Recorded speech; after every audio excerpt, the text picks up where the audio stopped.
В Ядринском районе прошел фестиваль молодых семей под названием «В гостях у Азане и Азате». Этот проект был поддержан Фондом президентских грантов и региональным Минэком и направлен на сохранение традиций чувашского народа. Молодые семьи из всех районов и городов республики с удовольствием приняли в нем участие, а после поделились своими впечатлениями с нашей съемочной группой.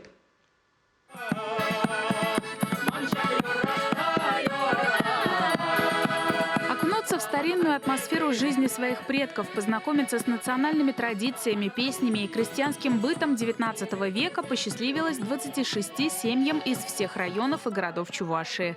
Для полного погружения их поделили на группы и по очереди отправляли на определенные точки.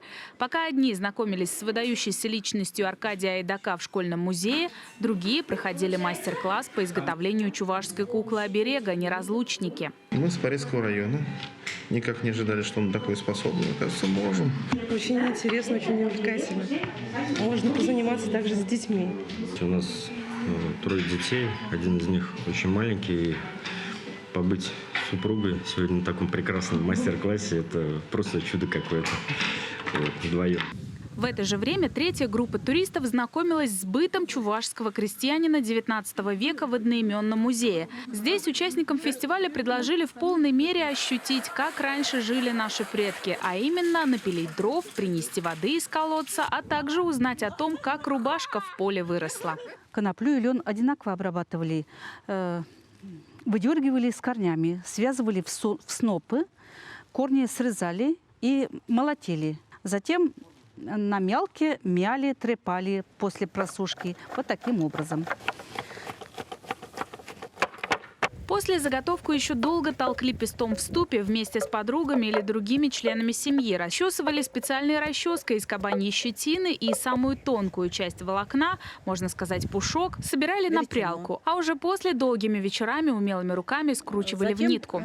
После того, как нитка будет готова, ткут на ткацком станке. Получается вот такой холст. Он не такой белый получается. Настаивали тоже на золе, кипятили, отбеливали на снегу под весенними лучами солнца и отбивали на бревне.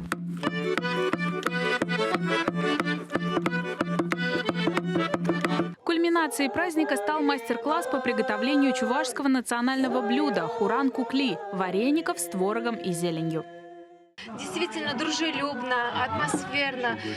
Как будто бы мы уже много лет знакомы и здесь не первый раз. Очень понравился музей, очень понравилась викторина, в которой мы участвовали. Много чего узнали.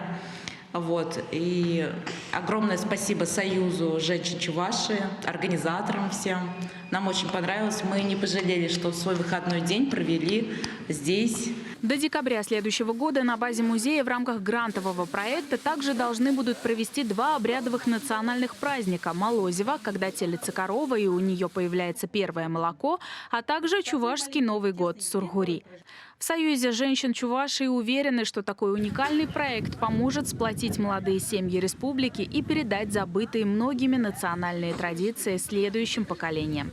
Екатерина Храмкина, Дмитрий Макаров, Ольга Гурьянова и Михаил Солин. Вести Чувашия.